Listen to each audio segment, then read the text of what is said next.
Welcome to 2021 foodies. Suzie the Foodie here with my second podcast of For the Love of Food. And yes, it's been a long time. And do you know why? It's called fucking COVID, a fucking pandemic. I left off with leaving the mountain, Westwood Pleateau in Coquitlam, BC. And you know what happened? I thought it was going to be easy. I got together all the photographs I wanted for my YouTube video and everything. And I thought, oh yeah, I'll just continue my story. But then I was really struck. I was dead in my tracks. You see, by looking into those photographs and looking into my life after I moved to Vancouver Island, I fell into what's called the Nexus. If you're a Trekkie like me from generations, you'll know the Nexus. The Nexus is this place that you go and you never want to leave. It's your happy place, and to leave is absolute pain. That's what Vancouver Island was for me. It was my Nexus. We moved to the PMQs, which for people who don't have any experience in the military, basically we moved into military housing. We had this lovely house. It's like tiny, it's small. My mom used to say it was magic because it was like a TARDIS. It looked really small, but you go in and it felt like a real home. And that was something I wanted so badly. And also a sense of community, which was everywhere, like kids running around. You knew people in the neighborhood. Even if you were new, there was a center for you to go to meet people and to do things. I was finally connecting with the human race in a good way and nature in a huge way. Vancouver Island is so beautiful and it's so moderate and temperate. It was so easy on my body in comparison to anywhere else I had lived. I honestly can say it was the happiest place I've ever been, as an adult in particular. I got to meet lots of people, and the best part was that I could bake for them. I baked for all sorts of people. I got lists of people that we knew for their birthdays, and I would make them treats. And all of a sudden, food became something that was so wonderful to share and enjoy with everybody else. It was really healing for me to do so. It was really wonderful to share and to be part of something and to have a home and to feel like you were in the right place, in a place that didn't hurt, in a place that you were happy. And so I have really, really worked hard at not talking about this because it was too hard. It was so great. And I left it.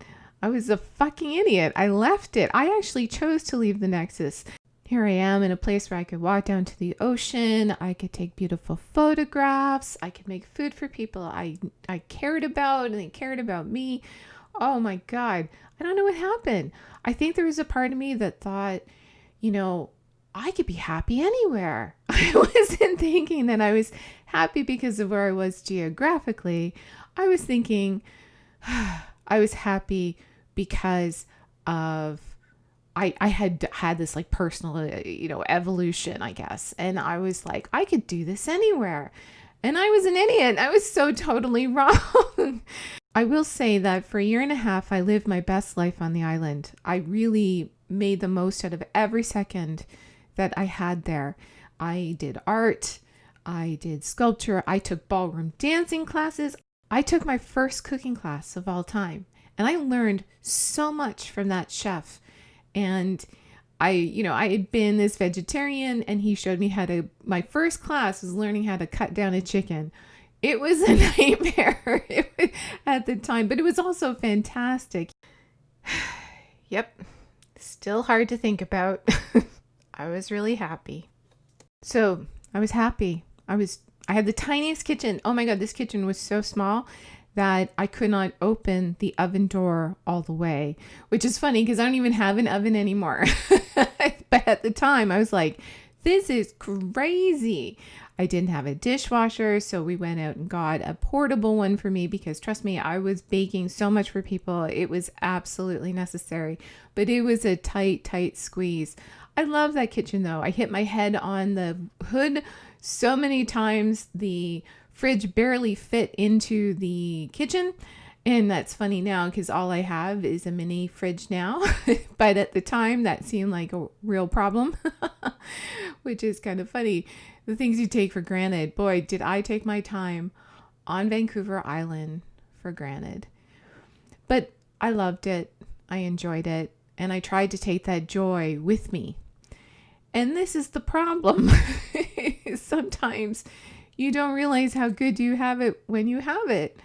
But then you also, it's like, can you really live in the Nexus and grow and become a deeper person? It's a nice thing to live in a perfect world for a while. Like, it ends up being incredibly painful because once you leave it, all you want to do is go back. All you do is compare everything, and I mean everything, to what life was like before. And just to give you an example of what my life was like there, I would go for a walk to Hatley Castle. Because I lived in the neighborhood, I was allowed to go onto the grounds of Hatley Castle, which if you're an X-Men fan or if you ever watched Smallville, you would know Hatley Castle. And I was allowed to go onto the grounds, not into the castle, but onto the grounds on a regular basis. And I would go to the Japanese pagoda and I would write in my journal. And every day was an adventure with my camera, as it always is, because the gardens were beautiful. The rose garden, I had to go check. I had to go visit the tea rose in particular when it was in season. And the statues and the view of the lagoon. It was truly remarkable. Honestly, now that I think of it, there is no comparison. I should just be very happy and lucky that I got to live there and I got to take photos of beautiful shells on the beach in the winter covered in snow and to watch the herons. I even would meditate with herons all around me. I found this place where there was this big giant rock and I would sit there and I'd have these herons all around me in the trees. And there was one time I was sitting on a ledge and I was doing a Sanskrit mantra when a bald eagle came out of the fog right at my head. And on the way to Hatley Castle, I would regularly see barred owls. You know, I had that amazing barred owl experience in Westwood Pleateau, and it's like these natural miracles are an everyday thing there. And it was just, I was so elated. I was so drugged on being a happy pagan and foodie with all these amazing people. And I don't know what happened. It's weird, you know, maybe I chose to leave because I chose to grow as a person, but I can tell you that getting on that plane to leave, I was so filled with optimism. I really thought I could take this with me. Boy, was I wrong. It is true that wherever you go, there you are, but you don't bring beautiful weather with you that doesn't hurt you. So when you move to a climate that no matter where you are is unbelievably physically painful because you have fibromyalgia and the cold gets into your bones and because it's a wet cold. It's a cold unlike any other cold I've experienced, and I've lived in Ottawa. Thank you very much. That alone was such a shock to land into a place with snow, and a huge snowstorm came right after we landed. Our poor friends Mike and Jen, they got caught in it. I honestly could not get warm, and the winter there is so much longer than what I was used to, and I mean from Ontario standards. I remember my mom came to visit once in May, and I told her, I said, bring warm clothes. And she thought I was crazy because in Ontario, it's basically summer. And she froze the entire time she came to visit. But I learned a lot from this experience. It's okay to make a mistake. Suzie the Foodie would never have existed had I not gone to Nova Scotia, had I not moved to Lower Sackville.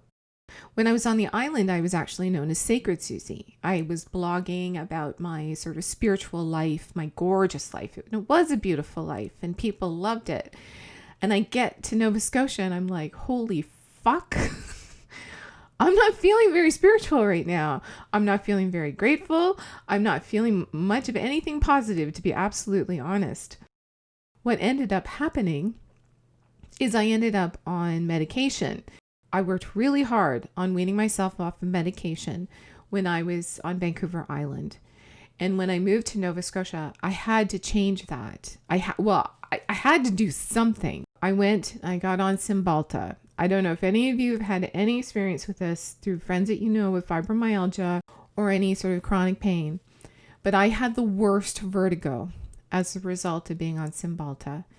I spent 2 weeks on a couch holding on to it for dear life because the room was spinning constantly, and it was an absolute nightmare.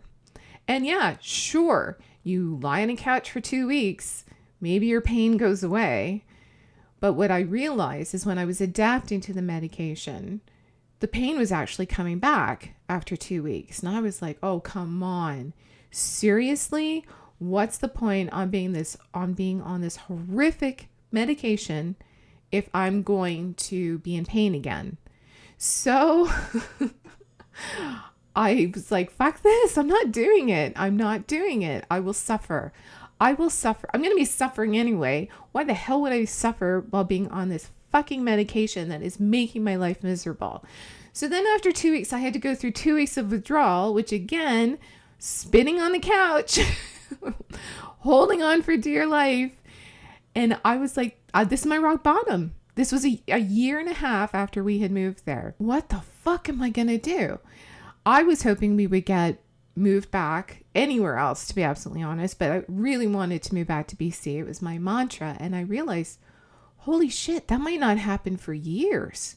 I was hoping that they would send us back to BC, and I was completely wrong about that. And I sort of had this bad feeling about it. And I was like, okay, all right, I have to do something. I cannot live my life just so depressed, just so sick, missing my Nexus. I can't do it. I have to move on. But how the hell am I going to move on? I don't want to do anything. So the last 2 weeks, I sat there and I listened. I just like, what did my instincts tell me to do? Even if it didn't make any sense, I was open. I needed something. I'm a writer. I'm a photographer. Give me something to write about. Of course, that always reminds me of Buffy the musical. But anyway, instead of give me something to sing about, that became my mantra, actually. Just give me something to write about. And it was the weirdest thing. I'm on the couch, holding on, just groaning and groaning, feeling sick to my stomach. And all I hear is, I want to bake cookies. Like, why the hell would I want to bake cookies? The last thing on this planet I wanted to do was eat. I didn't even want to look at food, but that's what came to me. And I didn't realize at the time, this was actually one of the most sacred moments of my life. It was literally a sacred calling. I didn't realize it at the time because nobody gives a fuck about cookies. There were a lot of people who were really sweet about my interest in cooking and my interest in baking. But I also got a lot of snide remarks. I had a lot of shame about it. But at the same time, like, okay, well, at least someone's talking to me. Oh my God, there's a divine voice speaking to me, and I'm going to listen. I am going to listen because I have nothing else. I have nothing in my life that I want to focus on. I am alone most of the time. When I was housebound, I wouldn't leave the house. I was in so much pain from the cold that there was no point in leaving the house because when I came home, I never got warm. So I would only get colder and come home and be colder. So I had to do something within my house. I had to do something within this world I found myself in. So this house that was supposed to be this amazing dream come true for me in a lot of ways was a prison for most of the year. And it was on the other side of the country that I wanted to be on. But I discovered food in a big way. It wasn't like in Westwood Pleateau anymore. I was just experimenting back then. I was learning. I didn't know what the hell I was doing. And then on the island, I really got to take my cooking and my baking skills to the next level and share with people. But now, food was really all I had. And food was all I really could focus on. So I left my Sacred Suzie site. It shocked everybody. I deleted it. I wanted to demolish it because it was too painful. I could not have memories of my life in Vancouver Island anymore. I couldn't stand it. It was just so painful. And you can imagine people sort of like, having to pivot to, okay, she's writing about like talking to trees and the ocean and everything. And now she wants to bake cookies. And man, have I been struggling with that internal battle for a long time. The value of baking cookies. And I'm telling you, it is magic. And anyone who doesn't believe so can fuck the hell off, because that's what brought me to food in the first place. The voice told me to bake cookies. So did I start baking cookies? Sure. I always bake cookies, but that's not really how things evolved. I started actually with trying to write a book about my food heritage. So I got books and started to learn how to do British cooking. And I also did a lot of Latvian cooking. And I wrote about the process and everything. But you know what? It's so lonely. It was just too lonely to sit there and write this book by myself in my kitchen. I missed the online community. The online community, you guys have saved my life. I don't know how many times. And I mean that literally later on in my life. You really, really did. And I wanted to connect. I wanted to share. Just like I wanted to share the cookies. I don't want to eat all the cookies. Cookies are great, but I like sharing. So for me, what I ended up doing is I scrapped that idea and I said, well, I did blogging before. Why not do a food blog? And that's where Suzie The Foodie came from. It was a free site. It was black. It totally looked completely not what you would expect, but I was in a dark place. And I was like, okay, so food and writing and photography, this is going to be my therapy. This is going to be how I get through the day. This gives me a subject, something to write about, something to photograph, something to focus on, literally, and to learn. I'm a learner. I have to be learning or I'm dying. That's what it feels like. So that's how this big leap came, literally from this sacred life on the West Coast. I was studying photography. I was studying jewelry making and sculpture and all of this, and dancing even, like for the first time in decades. And I moved to Nova Scotia and I'm by myself pretty much. I'm pretty much alone. I mean, I had friends, which got me through so much, but the majority of the time I was alone. And I just started learning. I started making anything and everything I possibly could. And it gave me so much inspiration. It helped me through the darkest time of my life, through a head-on collision. It helped heal me so many ways. I will share the rest of the story about Nova Scotia with you next time, because there's just so much about it that is my story about Suzie The Foodie. I did want to mention that once again, here I was, completely alone and isolated. I know you can probably relate to that, similarly to the first episode when I was stuck on the mountain for all those years. I actually spent 6.5 years, and it was 7 winters in Nova Scotia. And I did not like the isolation, just like I don't like it now. But I wanted to check in with you now with the pandemic. I know I'm having so many flashbacks to, especially since it is January 1st, 2021 here. And once again, I am alone. And this time I'm really alone. Like I am on my own and it's cold and I'm dealing with lots of snow. It's snowing outside right now and we are in lockdown in Ontario. I also moved from Toronto to Kitchener because I spent all that time in Toronto and I couldn't even see my family because everyone's self-isolating the way we're supposed to and taking care of ourselves and each other. And it's a long story, but I had to leave and I'm in Kitchener now. Never lived here before, only been here a couple of times. Nobody can say I don't take big leaps in life. And it was really, really hard. But I wanted to check in with you. I hope wherever you are, that you are finding solace in your kitchen. I hope you are baking cookies for people you love, even if you leave them on their front doorstep and can't see them. This is such a fucking brutal time, people. It is so hard. I've been through this so many times now and it's still hard. in some ways it's even harder because I actually live in this province with my family and I can't see them. It's like crazy.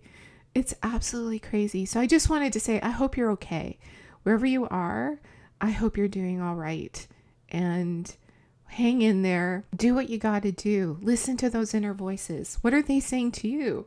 Maybe they're not saying bake cookies. I'm sure our internal compasses are all trying to speak to us right now. We have more time alone now than probably we've ever had in our entire adult lives. Although not me, but because it's only been 9 months here. I've done years of this. I hope that wherever you are, you're listening to your internal guide. You're listening to those internal voices. And if you don't hear anything, ask for a sign. Ask the universe, what am I supposed to do? And say it out loud. I did. I was on the couch going, oh my God, how can I make this better? I'll do anything to make this better. I need something. I need something to keep me going. And I was lucky. I heard it. I listened to it. Because at the time I was like, holy fuck, this doesn't make any sense at all. But it did. It opened a huge path for me, a path I would never have considered otherwise. I hope you have a voice talk to you that helps lead you to the place you're supposed to be, to the path that will help you through this, because this is hard, people. This is a psychic wound. This is physical isolation. This is a lockdown. This is really hard. But we'll get through it. I've done it. I've done it before without a pandemic. And I'm telling you, we can do it. I just didn't want to do it fucking again. I mean, seriously, this is just cruel. But if my wisdom, if my experience helps you, that's why I'm here. So thanks for listening for The Love of Food, episode 2 with Suzie The Foodie. I'm online everywhere. And guess what, people? I'm getting back to food blogging. I couldn't do it when I was in Toronto. It was just too hard. There were too many problems. It was just impossible. But I'm coming back. I'm coming back. I'm getting back to my food writing. I'm embracing it. And I hope you find what you're looking for too.